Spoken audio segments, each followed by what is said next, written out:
Bueno, vamos a meternos de lleno en este fascinante análisis. Vamos a desentrañar la biografía, tanto arquitectónica como cultural, de una ciudad que literalmente transformó todo un continente. Porque no estamos hablando de un simple punto en el mapa, ¿qué va? Hablamos de un fenómeno histórico vivo, donde cada piedra lleva más de 1000 años contando una historia alucinante. A ver, para entender de verdad la magnitud de esta historia, tienes que imaginarte un mapa antiguo. Las brumas de Galicia, ahí en el noroeste de la península, eran para los romanos el finis terrae, o sea, el límite absoluto, el mismísimo fin del mundo conocido. Así que la gran pregunta es, ¿cómo es posible que este rincón tan remoto y casi misterioso acabara convirtiéndose en un faro global y en el corazón palpitante de toda Europa? Pues la respuesta está en un contraste que es brutal, porque esta historia no arranca ni mucho menos con grandes avenidas y catedrales inmensas. Empieza en el silencio absoluto de un bosque solitario en el siglo IX, iluminado, según dicen, por una misteriosa luz. Cuando comparas esa tranquilidad casi mágica del principio con todo el bullicio y la monumentalidad que tiene hoy la Plaza del Obradoiro, te das cuenta de que estamos ante una evolución urbana que no tiene precedentes. Todo arranca con los mismísimos primeros pasos del camino primitivo. Fíjate en la secuencia. Año 813, un ermitaño llamado Pelayo ve unas luces súper extrañas sobre el monte Libredón.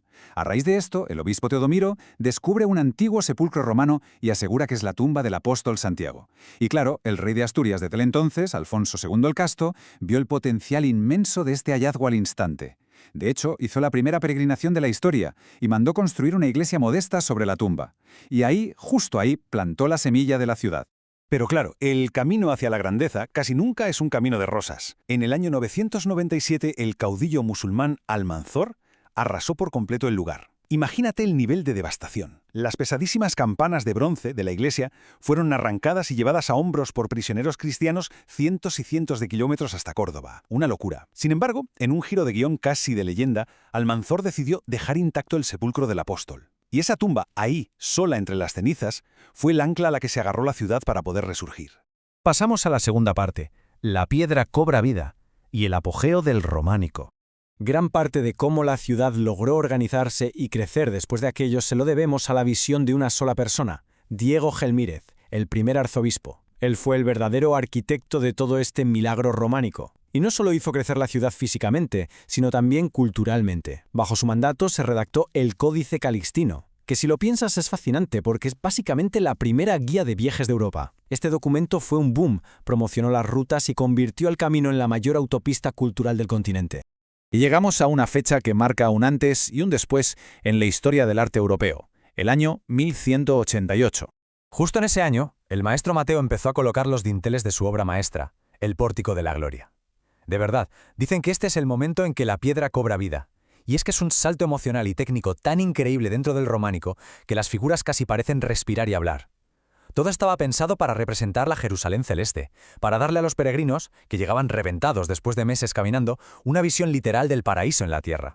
Y claro, había un problema logístico importante. Toda esa multitud que llegaba de todas partes de Europa necesitaba techo y comida, así que la ciudad tuvo que expandirse a un ritmo frenético. Alrededor de la catedral empezó a tejerse una red inmensa, hospitales para curar a los viajeros que llegaban enfermos, monasterios y, como no, mercados súper bulliciosos como el histórico mercado de abastos, que tenían la misión casi imposible de alimentar a miles y miles de personas. Tercera sección, la máscara de piedra. Entramos de lleno en la reinvención barroca. Pero ojo, antes de que la ciudad cambiara de aspecto, cambió de mentalidad. En 1495 hay un punto de inflexión absoluto. Lope Gómez de Marzoa funda la universidad. Esto significa que la ciudad amplía totalmente su identidad. Ya no es solo un destino para rezar, ahora es también un faro de conocimiento brutal que empieza a atraer a académicos y a estudiantes de muchísimo renombre. Entonces, si te fijas en cómo evoluciona todo, ves que estas etapas arquitectónicas no son simplemente que el estilo se pusiera de moda, son capas de supervivencia. Pasamos de ese origen humilde prerrománico al gran esqueleto de piedra del románico y llegamos a una necesidad de reinvención en el barroco que no fue un mero capricho estético, sino una urgencia estructural absoluta. ¿Qué pasaba? Pues que con el paso de los siglos y el clima gallego que no perdona, la antigua fachada románica se estaba cayendo a pedazos. Así que, en el siglo XVIII, la solución fue tan grandiosa como práctica. El arquitecto Fernando de Casas y Novoa diseñó la inmensa fachada del Obradoiro. Funciona literalmente como un escudo arquitectónico, una máscara de piedra deslumbrante que se puso ahí, justo delante, para envolver y proteger el corazón románico original que sigue latiendo detrás.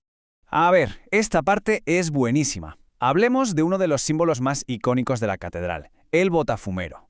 Hoy nos quedamos embobados viéndolo volar, pero su mecanismo se perfeccionó en el siglo XVIII por motivos, digamos, mucho menos espirituales y muchísimo más higiénicos.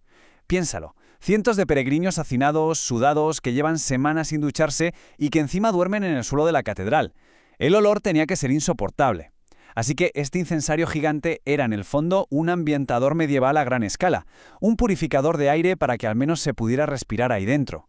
Y es fascinante ver cómo cambian las cosas, ¿verdad? Lo que empezó siendo una solución hiperpráctica para un problema de olores bastante grave, con los siglos se ha convertido en otra cosa totalmente distinta.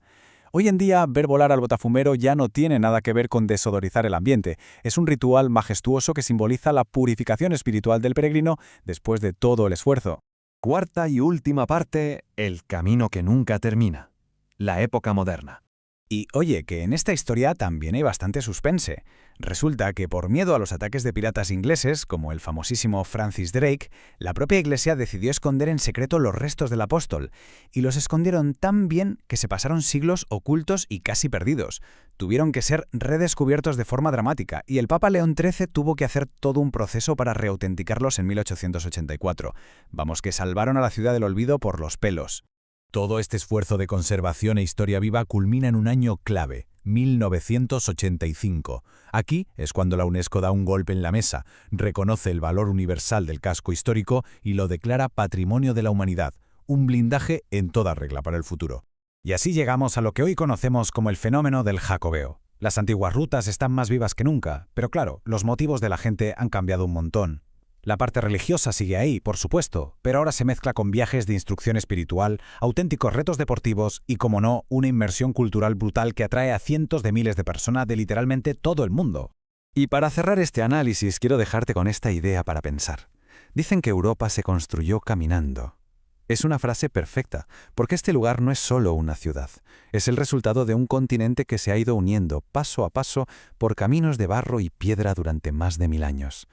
Y al ver todo este legado espectacular que nació de la nada en un bosque vacío, te pregunto, ¿cuántos de nuestros grandes logros actuales están esperando simplemente a que tengamos el valor de dar ese primer paso?